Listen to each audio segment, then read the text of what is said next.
Kolkata trainee doctor case में कितने हैं किरदार?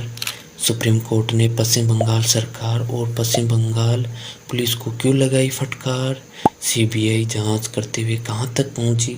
इन सभी सवालों का जवाब इस वीडियो में मिलेगा। तो चलिए शुरू से शुरू करते हैं।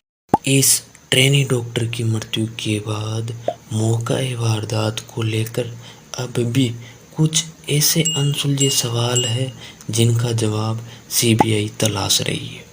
इनमें से सबसे बड़ा सवाल तो यही है कि क्या ट्रेनी डॉक्टर के साथ बलात्कार और मृत्यु की वारदात को अंजाम कहीं अन्य जगह दिया गया है और फिर लाश को लाकर सेमिनार रूम में रख दिया गया। ट्रेनी डॉक्टर के घर वालों ने भी मौका-ए वारदात को देखकर कुछ ऐसे ही सवाल उठाए हैं और सीबीआई ने भी इस पहलू को खंगाल कर देखना शुरू कर दिया है।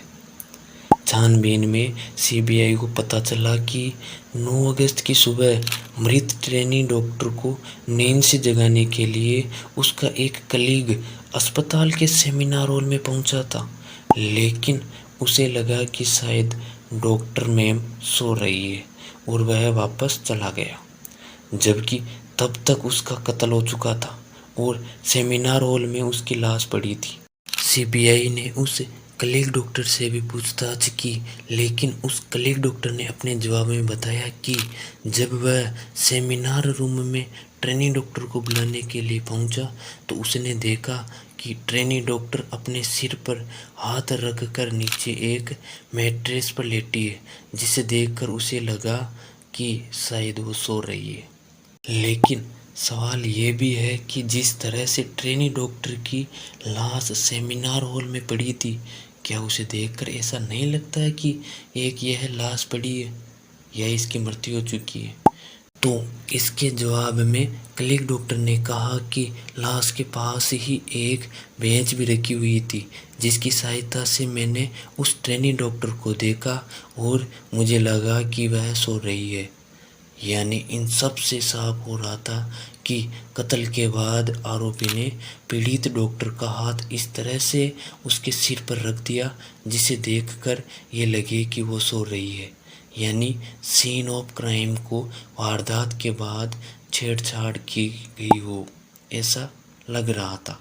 और ये सवाल इसलिए और अहम हो जाता है कि क्या ट्रेनी डॉक्टर की हत्या कहीं और दूसरी जगह की गई हो और फिर लाश को सेमिनार रूम में लाकर रख दिया गया हो। सेमिनार हॉल में ट्रेनी डॉक्टर की लाश पोडियम पर पड़ी थी, नीचे एक मैट्रेस था और मैट्रेस के नीचे ही बिजली का तार भी पड़ा था, जबकि हॉल में ही सोने के लिए दूसरी जगह पर बिस्तर भी थे।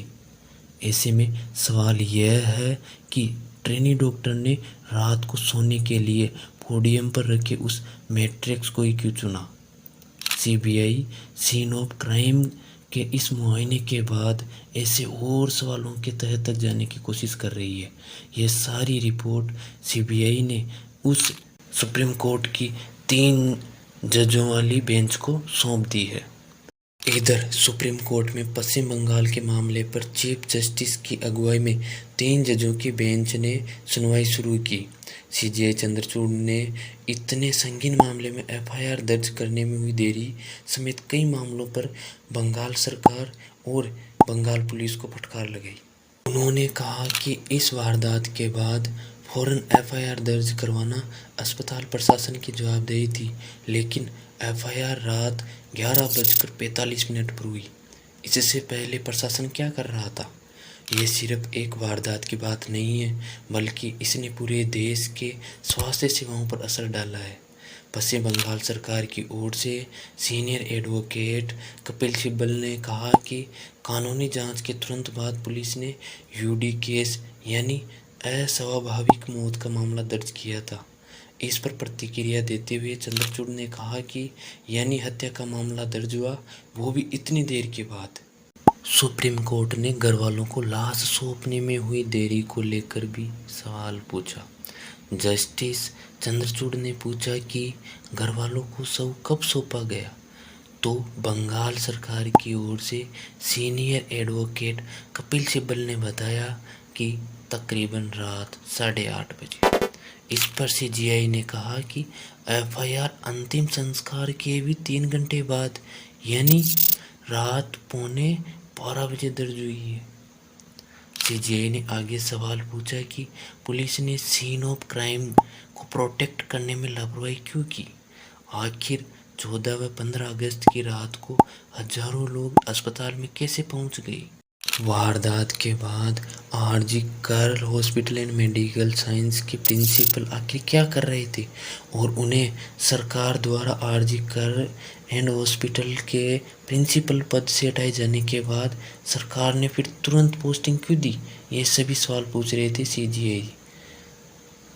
सुप्रीम कोर्ट में 22 अगस्त को सुनवाई के दौरान जस्टिस पारदीवाला ने फटकार लगाते हुए कहा कि राज्य सरकार ने इस केस में इस तरह से काम किया है जो मैंने अपने 30 साल के करियर में नहीं देखा। कोलकाता पुलिस की भूमिका भी इसमें संदेह के घेरे में है। सुप्रीम कोर्ट इस मामले की अगली सुनवाई 5 सितंबर को करेगा। तब तक कोर्ट ने सीबीआई से इस मामले की स्टेटस रिपोर्ट दाखिल करने को कहा है। फिलहाल कोर्ट ने सीआईएस जैसी सेंट्रल एजेंसियों को आरजी कर हॉस्पिटल की सुरक्षा की जिम्मेदारी सौंप दी है और पूरे देश में मेडिकल स्टाफ की सुरक्षा सुनिश्चित करने के लिए 10 मेंबरों की एक नेशनल टास्क फोर्स का गठन किया है और उनसे 3 हफ्ते में अपनी रिपोर्ट देने के लिए कहा है। दोस्तों, उम्मीद है यह वीडियो आपको अच्छी लगी होगी। अच्छी लगी है तो इसे लाइक कीजिए और अपने फ्रेंड्स के साथ शेयर कीजिए और ऐसे ही वीडियोस देखने के लिए हमारे चैनल को सब्सक्राइब कीजिए। मिलते हैं फिर किसी नए वीडियो में, तब तक के लिए जय हिंद, जय भारत।